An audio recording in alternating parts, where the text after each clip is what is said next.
Bizzy Bee. Bizzy Bee lived in a big, busy hive. He liked it there, but he hid a big secret. He didn't want to just make honey. He wanted to be an artist.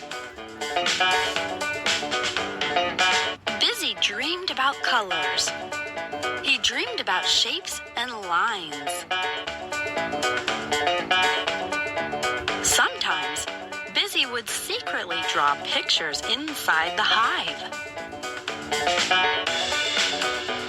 One day, the queen bee saw one of these pictures. She demanded to know who made it. Bizzy was scared, but he stepped forward.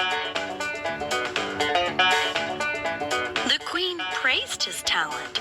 She asked him to create more pictures. Bizzy's dream came true. He was now a royal artist.